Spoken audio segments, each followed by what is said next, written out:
오늘 우리에게 주시는 하나님의 말씀은 에스겔 17장 말씀입니다. 에스겔 17장 말씀을 교독하겠습니다. 여호와의 말씀이 내게 임하여 이르시되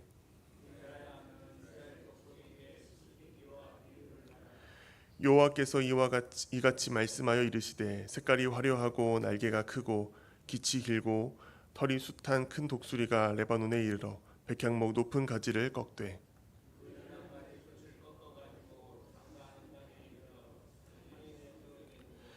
또 그 땅에 종자를 꺾어 옥토에 심되 수양버들 가지처럼 큰 물가에 심더니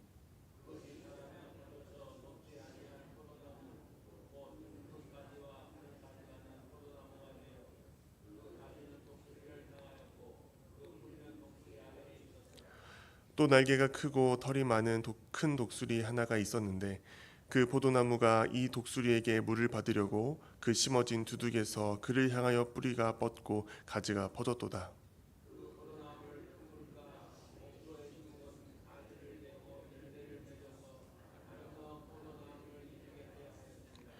너는 이르기를 주 여호와의 말씀에 그 나무가 능히 번성하겠느냐? 이 독수리가 어찌 그 뿌리를 빼고 열매를 따며 그 나무가 시들게 하지 아니하겠으며 그 연한 잎사귀가 마르게 하지 아니하겠느냐? 많은 백성이나 강한 팔이 아니라도 그 뿌리를 뽑으리라.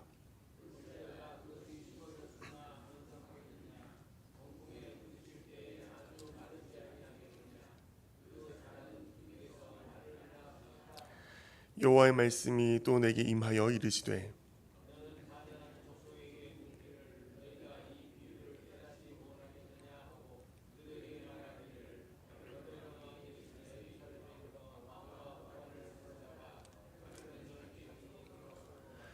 그 왕족 중에서 하나를 택하여 언약을 세우고 그에게 맹세하게 하고 또 그 땅에 능한 자들을 옮겨 갔나니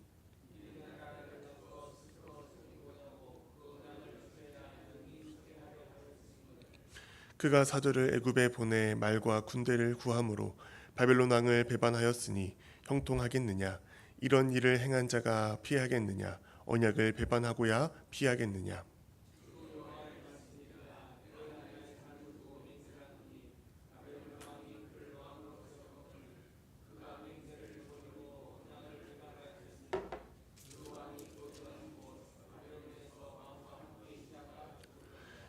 대적이 도성을 쌓고 사다리를 세우고 많은 사람을 멸절하려 할 때에 바로가 그 큰 군대와 많은 무리로도 그 전쟁에 그를 도와주지 못하리라.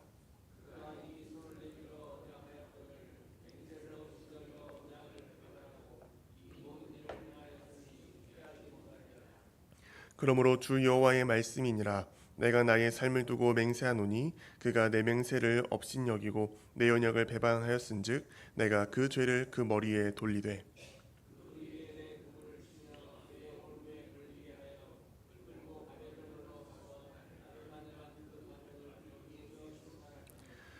그 모든 군대에서 도망한 자들은 다 칼에 엎드러질 것이요 그 남은 자는 사방으로 흩어지리니 나 여호와가 이것을 말한 줄을 너희가 알리라.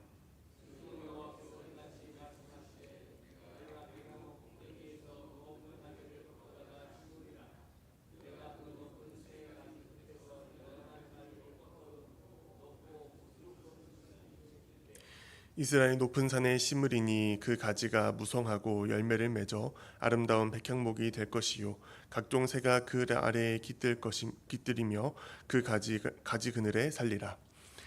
들의 모든 나무가 나 여호와는 높은 나무를 낮추고 낮은 나무를 높이며 푸른 나무를 말리고 마른 나무를 무성하게 하는 줄을 알리라. 나 여호와는 말하고 이루느니라 하라. 아멘. 오늘 우리에게 주시는 에스겔 17장 말씀이 우리에게 생명 양식되는 귀한 말씀 되기를 간절히 소망합니다. 오늘 말씀에서 하나님께서는 비유 말씀을 통해 이스라엘 백성들의 상황에 대해 설명해 주고 계십니다. 17장은 두 마리의 독수리와 또 백향목, 포도나무가 나오는데요. 이것들을 통하여서 유다의 상황과 또한 국제 정세를 우리에게 들려주고 있습니다. 오늘 본문은 세 부분으로 나눠볼 수 있는데요. 1절부터 10절까지는 비유의 말씀이 담겨 있고 11절부터 21절은 이 비유에 대한 하나님의 해석이 담겨져 있습니다. 그리고 22절부터 24절은 유다 왕국의 회복이 담겨 있는 말씀입니다. 먼저 본문에 등장하는 비유의 내용에 대해 살펴보도록 하겠습니다. 3절과 4절에서 크고 털이 많으며 화려한 독수리와 백향목에 관한 비유가 등장합니다. 3절에서 이 독수리는 색채가 아름답고 날개가 크며 깃이 길고 털이 풍성한 위험 있는 존재로 묘사하고 있습니다. 이 독수리는 레바논에서 백향목 꼭대기에 있는 가지를 꺾는다라고 말씀하고 있는데요. 4절에서는 그 꺾은 가지를 장사하는 땅으로 가져가 상인의 성읍에 두었다라고 기록하고 있습니다. 5절과 6절에서는 이 독수리가 그 땅의 종자들을 가져다가 물이 많은 비옥한 땅에 심는 장면이 등장합니다. 그 종자는 자라서 포도나무가 되었고 뿌리를 내리고 가지를 내면서 점차 성장하게 됩니다. 특히 6절 하반절은 이 포도나무 가지가 독수리 쪽을 향하여 있고 또한 뿌리는 독수리 아래에 있었다라고 말하며 이 포도나무는 독수리의 보호 아래에 있었음을 보여주고 있습니다. 그러나 7절부터는 새로운 비유가 이어집니다. 앞에서 나온 독수리가 아니라 다른 독수리가 등장을 하는데요. 앞에 나온 독수리와 달리 화려하진 않고 날개가 크고 털이 풍성한 큰 독수리가 등장합니다. 이 독수리가 나타나자 앞서 자라났던 포도나무는 그 독수리를 향해 뿌리를 내리고 또한 가지를 향했다라고 합니다. 왜 그러냐 이야기 보니까 그 독수리로부터 물을 얻고자 했다라고 말씀을 하고 있습니다. 8절은 아름답고 건강하게 자라도록 포도나무가 이미 물이 풍부한 좋은 땅, 옥토에 심겨져 있었다라고 말씀하고 있습니다.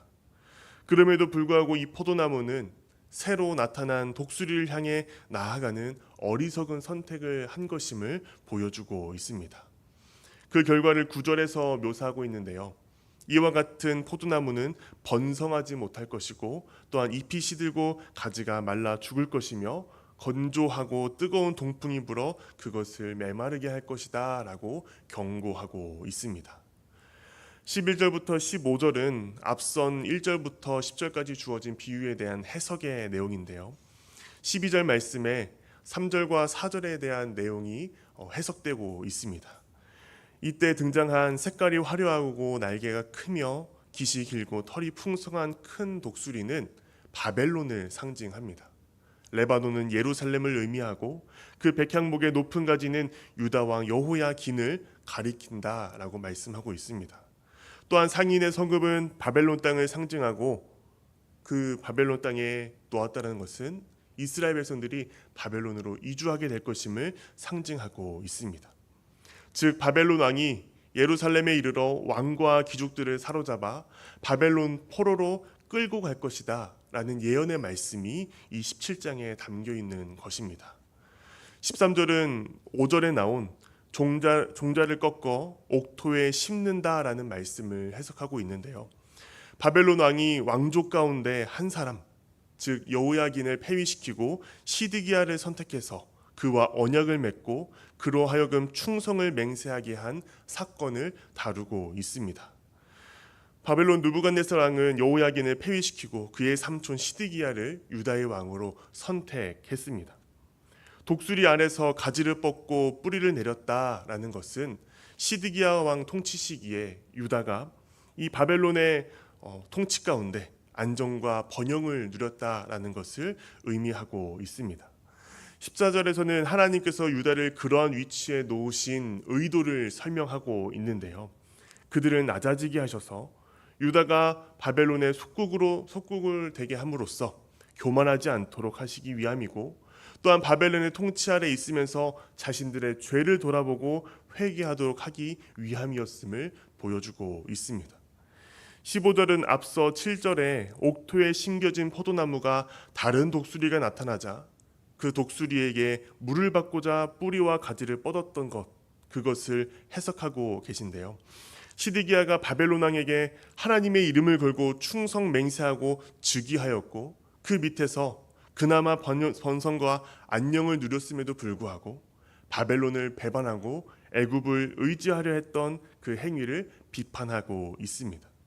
이는 하나님의 뜻과 명령을 거역한 행위로 간주하고 있고 하나님의 심판을 받게 되는 이유가 된다라고 말씀하고 있습니다.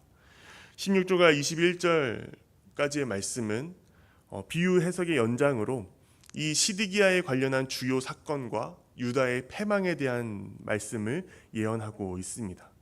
16절에서 이 바벨론을 배반하고 애굽을 의지한 시드기야가 하나님의 언약을 저버렸기 때문에 바벨론에서 죽게 될 것임을 선언하고 있습니다. 17절에서는 시드기야가 의지했던 애굽이 바벨론 군대가 예루살렘을 포위하고 멸망시키는 상황 속에서 전혀 도움이 되지 못했음을 지적하고 있습니다. 또한 18절은 시드기야가 하나님과 맺은 언약을 배반했기 때문에 이 모든 심판이 반드시 이루어질 것임을 강조하고 있습니다. 19절부터 21절은 언약을 배반한 자들에게 임하는 하나님의 심판을 선언하고 있습니다. 하나님은 시드기야가 하나님의 이름으로 맹세한 그 맹세를 멸시하고 언약을 깨뜨렸음을 지적하며 그 죄를 그의 머리에 둘리시겠다라고 말씀하십니다. 하나님은 그물을 던지듯 그들을 붙잡아 바벨론으로 끌고 가실 것이며 그들이 행한 범죄에 따라서 직접 심판하실 것이다 말하며 그의 군대는 칼에 엎드러지고 남은 자들은 사방에 흩어지게 될 것이다 라고 말씀하고 있습니다. 이스라엘 백성들에게 바벨론의 속국으로 살아간다라는 것, 그것은 어떤 의미였을까요? 그것은 단순히 속국으로 살아가는 것을 넘어서는 의미가 있었습니다. 하나님의 선민이라는 자부심, 다윗 왕조의 영광스러운 역사, 예루살렘 성전의 거룩함, 이 모든 것들이 한순간에 무너져 버리는 현실이었습니다. 그들에게는 이런 질문이 있었을 것입니다. 어떻게 이러한 일이 가능한가? 하나님은 어디에 계신가? 우리가 정말 하나님의 백성이 많은가? 이런 의문들이 그들의 마음 깊숙한 곳에서 끊임없이 제기될 것입니다. 설명되지 않는 현실 앞에서 그들은 혼란스러웠고 때로는 분노했으며 무엇보다 이 모든 상황 속에서 벗어나고 싶어 했을 것입니다. 우리의 삶도 다르지 않습니다. 생각하지 못했던 고난의 자리, 실패의 자리가 찾아왔을 때 왜 하나님이 이런 일을 허락하시는가라는 질문이 우리 앞에 놓일 때가 있습니다. 지난 주일에 함께 나눴던 위임 목사님의 말씀이었던 요나의 말씀처럼 하나님께서 분명하고 구체적인 명령을 주셨지만 그런데도 불구하고 자신의 마음과 하나님의 말씀이 맞지 않다라는 이유로 하나님께 분노하고 또한 하나님을 떠나는 것을 바라보게 됩니다. 하나님께서 허락하신 자리가 내 기대와 다를 때, 내 계획과 맞지 않을 때, 내게 손해가 있는 것 같을 때 우리는 본능적으로 그것을 저항하고 싶어 합니다. 분명 더 좋은 길이 있을 텐데 왜 하필 나에게 이런 어려운 길을 주시는 것입니까? 하나님께 분노와 억울함이 치밀어 오르고 때로는 하나님을 떠나고 싶은 마음이 들기도 합니다. 그럴 때 우리는 하나님보다 다른 대안을 선택하게 됩니다. 시드기야가 바로 그랬습니다.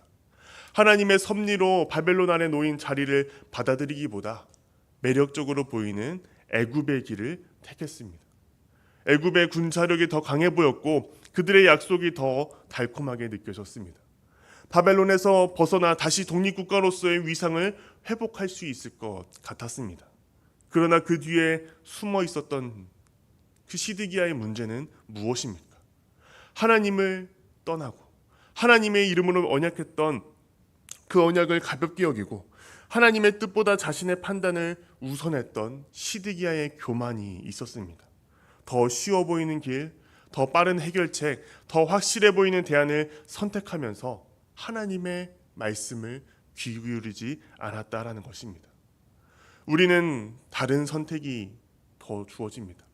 바로 이 자리에서 비록 이해되지 않고 받아들이기 어려운 상황일지라도 하나님의 뜻을 구하고 하나님의 언약의 관계를 이어나가고 지켜나가는 것입니다. 이것은 단순한 체념이나 수동적인 수능을 의미하지 않습니다. 오히려 적극적인 신앙의 선택입니다.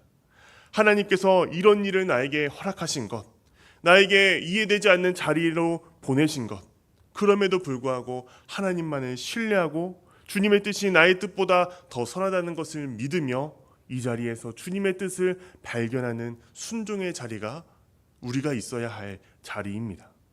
이런 고백이 우리의 입술에 나올 때 하나님께서는 놀라운 일들을 시작합니다. 나의 상황을 변하게 하시고 또한 하나님께서 우리의 삶을 더 아름다운 길로 인도하신다라는 것입니다. 22절부터 24절까지에서는 하나님께서는 쓰러져 있는 백향목 꼭대기에 연한 세 가지를 꺾어서 이스라엘의 높은 산에 옮겨 심으시겠다라고 말씀하십니다. 그리하여 다시 푸르고 번성하게 하시겠다라고 말씀하십니다. 아무리 지금이 어둡고 절망적이라고 보일지라도 하나님께서는 새로운 소망과 완전한 회복의 길을 예비해 두셨다라는 말씀입니다. 여러분, 오늘 하루를 살아갈 때에도 하나님께서 보내신, 하나님께서 허락하신 수많은 자리들이 있습니다. 그 자리들 가운데 어떤 것들은 감사와 기쁨이 넘치는 자리일 수도 있고 어떤 자리는 힘들고 이해되지 않는 자리일 수 있습니다. 직장에서 너무 많은 업무를 맡아서 벅찰 때, 가정에서 풀리지 않는 문제들로 고민할 때, 개인의 문제들로 답답한 마음이 있을 때, 이 모든 자리들이 하나님께서 허락하신 자리입니다.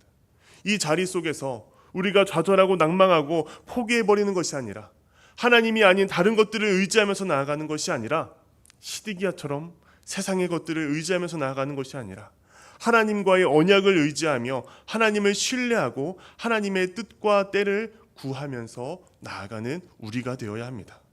그렇게 나아갈 때 그 자리는 풍성한 은혜의 자리가 되고 하나님의 회복의 자리가 되고 풍성히 채우시는 하나님의 자비하심의 자리가 될 줄로 믿습니다.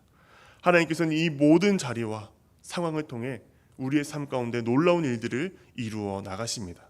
그리고 언젠가는 22절의 약속처럼 우리를 높고 아름다운 산의 큰 나무가 되어 많은 열매를 맺게 하실 것입니다.